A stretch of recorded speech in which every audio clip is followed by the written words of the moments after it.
अब हम स्टार्ट करेंगे नया चैप्टर है इनहेरिटेंस का।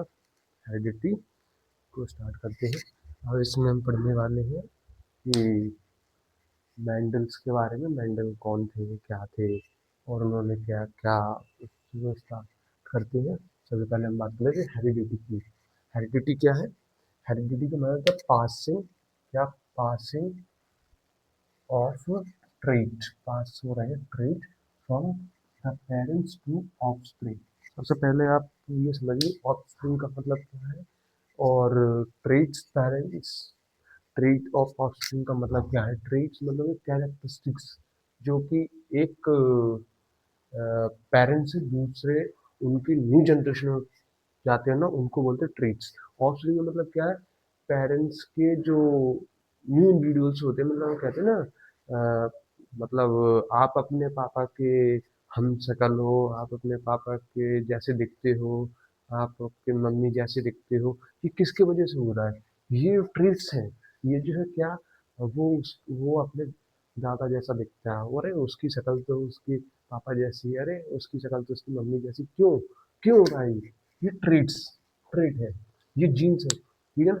तो उसको हम क्या बोलते हैं, the passing of trait from one parents to offspring is called heredity. तो उसको हम क्या बोल रहे हैं, हेरिडिटी। कि वही चीजें, कि वो अपने पापा जैसा दिखता है, कि वो अपनी मम्मी जैसा दिखता है, अरे उसकी आंखें तो उसकी मम्मी जैसी, अरे उसके तो बाल उसके पापा जैसे। किस वजह से?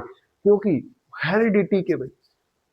तो उसी को तो हम बोल रहे हैं हेरिडिटी, कि ट्रेट जो है वो जा रहे हैं किसमें, पेरेंट्स से जा रहे हैं किसमें, अपने बच्चों में। तो उसको हम बोलते हैं हेरिडिटी। फिर आता है जीनोटाइप। क्या है? जीनोटाइप। एक अपना दूसरा एक और वर्ड आया है जीनोटाइप। जीनोटाइप क्या है? The complete set of gene. ये क्या है? Complete set of gene in an organism. ये क्या है? कंप्लीट सेट है। एक इंडिविजुअल जीन को बोले तो क्या होता है, जीन। एक स्पेसिफिक जीन की बात करें, मतलब एक स्पेसिफिक की बात करें, जैसे एक जीन का सेट है और मैं मान लेता हूँ जी, जी एस, इस तरीके ये पूरा जो सेट है जीन का, उसको तो हम बोलते हैं जीनोटाइप। लेकिन अगर मैं सिर्फ एक स्पेसिफिक की बात करूँ, सिर्फ इसकी, तो इसको अगर मैं एक स्पेसिफिक पे चले जाऊँ, एस पे, तो इसको मैं क्या बोलूँगा, जीन। समझ रहे हो? कि अगर मैं कंप्लीट सेट की बात करूँ तो उसको बोलते हैं जीनोटाइप, लेकिन मैं सिर्फ सिंगल की बात करूँ तो उसको बोलते हैं जीन। फिर आता है हमारा दूसरा वर्ड, क्या है? Dominant. Dominant are the allele that express themselves even only one trait is present. कि डोमिनेंट क्या है? तो डोमिनेंट, ताकतवर, जो अपने आप, जो अपनी प्रेजेंस को महसूस करा सके कि मैं हूँ यहाँ पर, मैं जानो ना, ये वो 100 के बराबर है। तो वही कि अगर ये एक भी मान लो,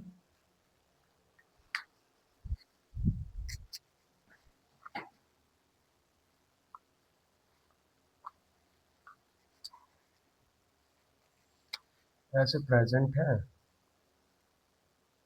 ठीक है ना, ये क्या है, अगर यहाँ पर जी प्रेजेंट है, जी प्रेजेंट है, जी प्रेजेंट, लेकिन सिर्फ एस एक ही प्रेजेंट है, और जो डोमिनेंट क्या है, अगर एस डोमिनेंट हो जाता है तो ये इन सब की लंका लगा देता है, तो ये इनकी नहीं चलने देता है। मैं एक, मैं अकेला ही तुम सबके बराबर हूँ, कि ये सिर्फ अपने आप की डोमिनेंसी दिखाएगा, ये अपने आप को दिखाएगा सिर्फ मेरा राज्य चलेगा, तुम्हारा कुछ नहीं है, कि ये जो होगा सिर्फ इसका ही है। इनके होने ना होने से फर्क नहीं पड़ रहा, इसकी ही प्रेजेंस होगी तो इसकी ही प्रेजेंस दिखेगी, कि मेरा है तो मैं ही हूँ। पूरे तुम कितने भी हो जाओ, लेकिन अगर मैं अकेला भी हूँ ना, तो मैं तुम सबकी वोट लगा सकता हूँ, मैं अकेला बहुत तुम सबके लिए काफी हूँ। समझ रहे हो? कि अगर जी और रेसेसिव कैरेक्टर कितने भी प्रेजेंट हो, लेकिन एक डोमिनेंट कैरेक्टर आ गया, डोमिनेंट मतलब समझ रहे हो, कि वो अपने आप को दिखा सके, डोमिनेंट, ताकतवर, ये ताकतवर है, डोमिनेंट, जो अपने आप को एक्सप्रेस कर सकता है कि मैं तुमसे नहीं डरता। तो अगर कितनी भी प्रेजेंट, अगर एक डोमिनेंट कैरेक्टर प्रेजेंट है तो वो अपने आप को दिखाएगा। फिर आता है racism and allele that can not express themself. अब ये मैंने बोला था ना, ये तो रेसेसिव हो गए, अब ये अपने आप को एक्सप्रेस नहीं कर पा रहे, क्योंकि इसको किसने दबा दिया, इसको दबा दिया डोमिनेंट ने, डोमिनेंट ने इसको दबा दिया। तो ये दब गए ना, तो इनको बोल दिया रेसेसिव, कि तुम ये जो अपने आप को इसके सामने लाचार समझ रहे हैं, ये इसके सामने, डोमिनेंट के सामने इनकी नहीं चल रही है, समझ रहे हो ना?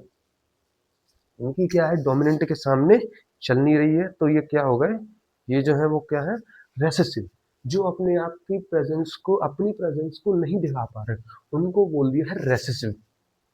ठीक है ना? फिर एक आ रहा है अपने पास फिनोटाइप। फिनोटाइप क्या है, the observer character in an organ, जो कैरेक्टर ऑब्जर्व किए गए हैं किसमें, अगर एक है इसमें ऑब्जर्व क्या है, वो कैरेक्टर्स को हम बोलते हैं फिनोटाइप। ठीक है ना? और फिर मेंडल कौन थे, मेंडल जो थे उनको हम क्या बोलते हैं, मेंडल को हम फादर ऑफ जेनेटिक्स भी बोलते हैं और फादर ऑफ इनहेरिटेंस बोलते हैं। क्यों? क्योंकि इसलिए बोला जाता है क्योंकि इन्होंने ही पहली बार डिस्कवरी की थी, उन्होंने जेनेटिक्स को पहली बार देखा था, लेकिन उनके साथ तो हो गया था लोचा। लोचा ऐसे हो गया, उन्होंने काम किया, अपनी थियरीज, लेकिन उस टाइम जब वो जिंदा थे तब उनको किसी ने नहीं माना। उनको इसलिए नहीं माना गया, क्यों नहीं माना गया, एक तो उसके रीजन थे कि जो साइंटिस्ट उस टाइम प्रेजेंट थे मेंडल के टाइम पर, उन्होंने ये कहा था कि इनका जो काम है वो इसलिए नहीं माना गया था कि एक तो वो अच्छी यूनिवर्सिटी से नहीं पढ़े हुए थे, अच्छी यूनिवर्सिटी में नहीं थे, वो किसी प्राइमरी स्कूल टीचर थे, इसलिए उनको उनके काम को माना नहीं गया।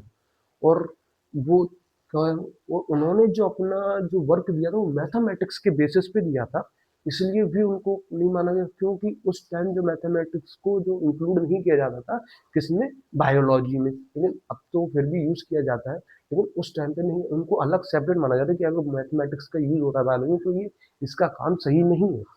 तो ये रीजन थे उस टाइम। लेकिन फिर आए तीन देवता जिन्होंने मेंडल को दी पहचान।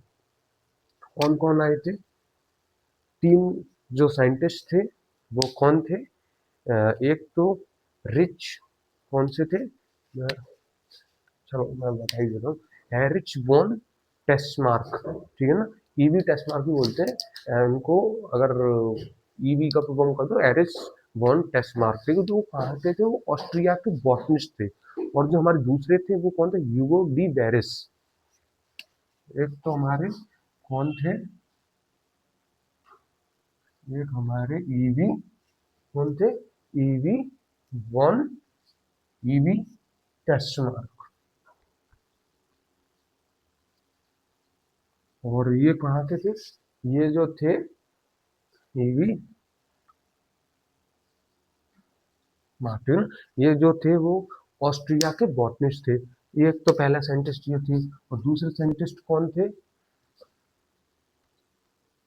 ह्यूगो डी, ह्यूगो डी वेरिस। ठीक है ना, ये जो दूसरे साइंटिस्ट थे ये कहाँ के थे, ये हॉलैंड के थे, हॉलैंड में ये बॉटनिस्ट थे। और जो अपने ईवी टेस्मान ये भी बॉटनिस्ट थे, ये कहाँ के थे, ये ऑस्ट्रिया के थे। और एक अपने साइंटिस्ट कौन है, कार्ल लॉरेंस, ये भी बॉटनिस्ट है, ये कहाँ के, ये जर्मनी के। ये जो तीन देवता आए, ये जो तीन शख्स आए, इन्होंने दी मेंडल को नई पहचान। मेंडल को पहचान कैसे दी इन्होंने, ये जो है ना, ये जो तीन साइंटिस्ट हैं, सबसे पहले ईवी टेस्मार्क जो कि कहाँ के थे, ये जो थे ऑस्ट्रिया के बॉटनिस्ट थे। और ह्यूगो डी वेरिस जो थे वो कहाँ के थे, ये हॉलैंड के बॉटनिस्ट थे। और जो कार्ल कॉरेंस थे ना, वो कार्ल कॉरेंस कहाँ के थे, जर्मन के बॉटनिस्ट थे।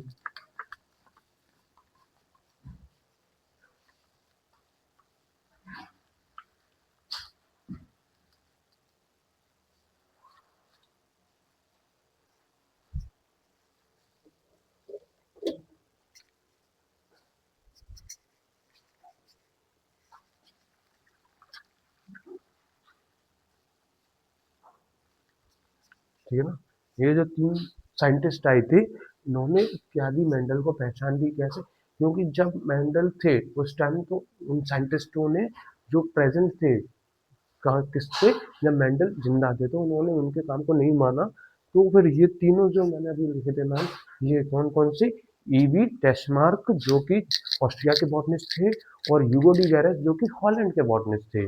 और कार्ल कॉरिन जो कि जर्मन के बॉटनिस्ट थे। इन तीनों ने आके ये फिर उन्होंने अपने काम किए थे। फिर उन्होंने देखा कि जो थे अपने कौन मेंडल, मेंडल ने जो काम किया है वो हकीकत में जब उन्होंने वो काम जो था ऐसे ही नहीं था, वो साइंटिफिकली बेस्ड था। ठीक है ना, साइंटिफिकली उन्होंने यूज किया था और फिर देखा गया था कि जो मेंडल का वर्क था वो हकीकत में प्रेजेंट उनका जो काम है वो बिल्कुल सही है।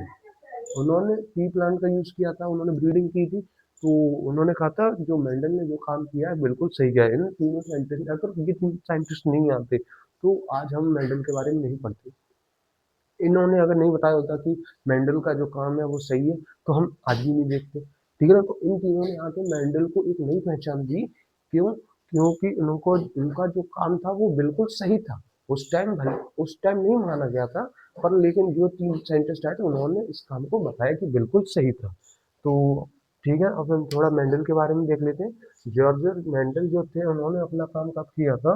1882 से लेके 1884 में उन्होंने अपना काम किया था। किस पे? इन्होंने पहली बार किया था, क्या किया था? इन्होंने साइंटिफिक एक्सपेरिमेंट किए थे। यही था ना हेरिडिटी, कि कैसे एक जो कैरेक्टर है वो कैसे ट्रांसफर हो रहे हैं। और उन्होंने अपना जो वर्क किया था वो ट्री प्लांट के ऊपर किया था। उन्होंने ये सोचा था कि हम ऐसा नहीं कर सकते कि जो प्लांट ग्रो होगा बनेगा क्या मैं उसके ट्रीट्स को ऐसा नहीं कर सकता है कि मैं उसको पता कर सकूँ जो मटर का दाना आएगा वो ग्रीन होगा या येलो होगा, या वो मटर का दाना कैसा होगा, रिंकल्ड होगा या राउंड होगा। समझ रहे हो ना? तो यही था। तो हम देख लेते हैं ये क्या है, रूल्स देख लेते हैं। सबसे पहले रूल्स ऑफ मैंडल। मैंडल ने रूल्स दिए थे। मैंडल ने क्या क्या रूल्स दिए थे सबसे पहले हम देख लेते हैं। उन्होंने सबसे पहले दिया था, उन्होंने रूल दिए थे, फिर हम इनके क्रॉस देखेंगे। सबसे पहले क्या, सीड शेप और सीड कलर। सीड मैंने अभी बताया ना, डोमिनेंट और रिसेसिव। तो सबसे पहले डोमिनेंट कैरेक्टर क्या है अपना? सबसे पहले डोमिनेंट कैरेक्टर है सीड का शेप। या तो वो राउंड होगा या तो वो रिंकल्ड होगा। ठीक है ना, रिंकल्ड होगा या तो राउंड होगा। और डोमिनेंट कैरेक्टर क्या है अपना? डोमिनेंट कैरेक्टर वो राउंड है। और अपना रेसेसिव कैरेक्टर यानी कि जो अपनी प्रेजेंस को नहीं दिखा पाएगा वो कौन सा है? रिंकल्ड। रिंकल्ड मतलब टुकड़ा हुआ। और जबकि राउंड में आपने कभी भी मटर के दाने देखे हो, कभी कभी कोई कोई दाना जो होता है वो बिल्कुल राउंड शेप का होता है, और जबकि कोई कोई दाना थोड़ा सिकुड़ा हुआ होता है। तो वही।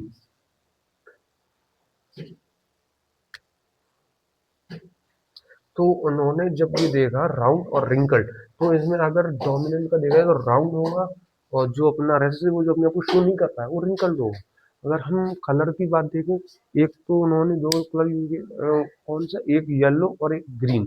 अगर मान लो अगर डोमिनेंट कलर येलो प्रेजेंट है तो ग्रीन अपने आप को नहीं शो कर पाएगा, रेसेसिव है। ठीक है ना, अगर इनका अगर हम क्रॉस ब्रीडिंग कराएंगे, अगर येलो और ग्रीन ब्रीडिंग कराएंगे तो हमें येलो कलर ही देखने को मिलेगा, ना कि ग्रीन।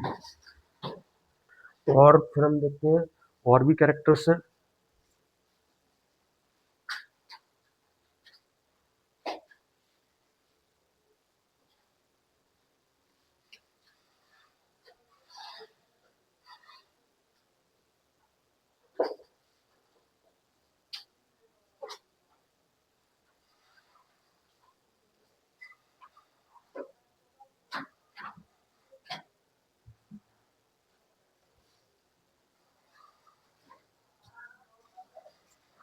अब हम देखते हैं फ्लावर के कलर। या तो फ्लावर या तो फ्लावर का कलर वायलेट हो या तो फ्लावर का वाइट हो। तो फ्लावर का कलर वायलेट है तो वो डोमिनेंट है, अगर वो वाइट है तो रेसेसिव। अगर हम इनकी ब्रीडिंग कराएंगे तो हमें कौन सा कलर देखने को मिलेगा? वायलेट, ना कि वाइट। और फिर उन्होंने अपना दूसरा क्या दिया था ट्रेड? दूसरा ट्रेड था पॉड का शेप। या तो वो पॉड का शेप पूरा होगा या फिर कंस्ट्रक्टेड होगा। अगर वो डोमिनेंट कौन सा है अपना? पूरा फुल। और कंस्ट्रक्टेड क्या है? रेसेसिव। अगर दोनों का ब्रीडिंग कराया जाए तो अगर तो हमें क्या मिलेगा? फुल ही देखने को मिलेगा, ना कि हमें कंस्ट्रक्टेड। क्योंकि जो डोमिनेंट कौन सा है? फुल, ना कि कंस्ट्रक्टेड। अगर कंस्ट्रक्टेड डोमिनेंट होता तो ये कैसा होता? कंस्ट्रक्टेड। क्योंकि अपने आप को एक्सप्रेस नहीं कर पा रहे इसके जीन, जबकि इसके जीन जो है अपने आप को एक्सप्रेस कर रहे हैं। फिर आता है अपना क्या, पॉड का कलर। पॉड का कलर कैसे, अगर पॉड का कलर ग्रीन है और येलो है, ठीक है ना, तो पॉड का कलर डोमिनेंट कौन सा है, ग्रीन, ना कि येलो। अगर येलो और ग्रीन का अगर हम ब्रीडिंग कराई जाए तो हमें कौन सा कलर देखने को मिलेगा, ग्रीन ही, क्योंकि ये डोमिनेंट कैरेक्टर है और ना कि रेसेसिव। और रेसेसिव कौन सा, येलो, ये अपने आप को एक्सप्रेस नहीं कर पाएगा।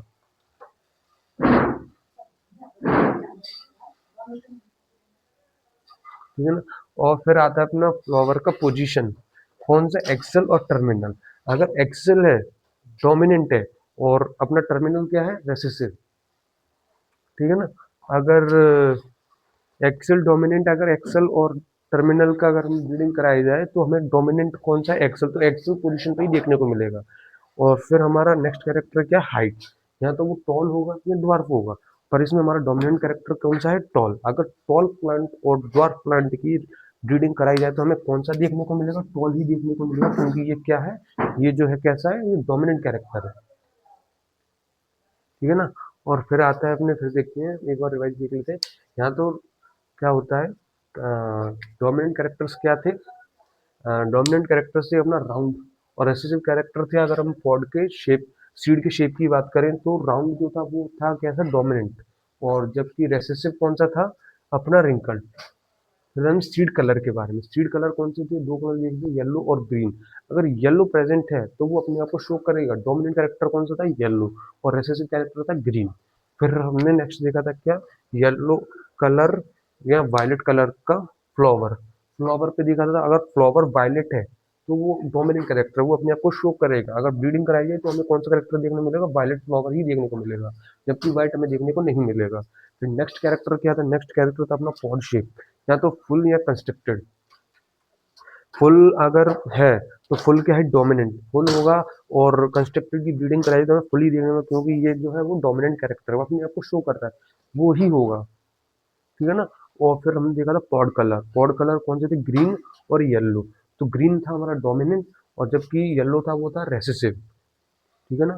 तो अगर इन दोनों की ब्रीडिंग कराई जाए तो हमें ग्रीन ही देखने में, क्योंकि ग्रीन जो हमारा डोमिनेंट कैरेक्टर है। फिर हमने देखा था फ्लावर की पोजीशन, फ्लावर एक्सेल पोजीशन हो गई, टर्मिनल पोजीशन पे, जिसमें हमारा डोमिनेंट क्या था, एक्सेल पोजीशन जो थी हमारी डोमिनेंट थी, और जो हमारी टर्मिनल पोजीशन थी क्या, वो रेसेसिव थी।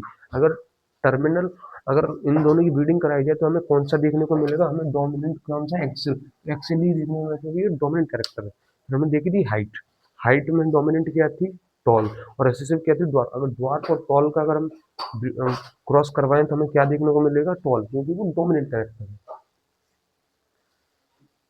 और आगे का हम नेक्स्ट पार्ट में देखेंगे। वीडियो अच्छी लगी हो लाइक कीजिए और सब्सक्राइब कीजिए चैनल को।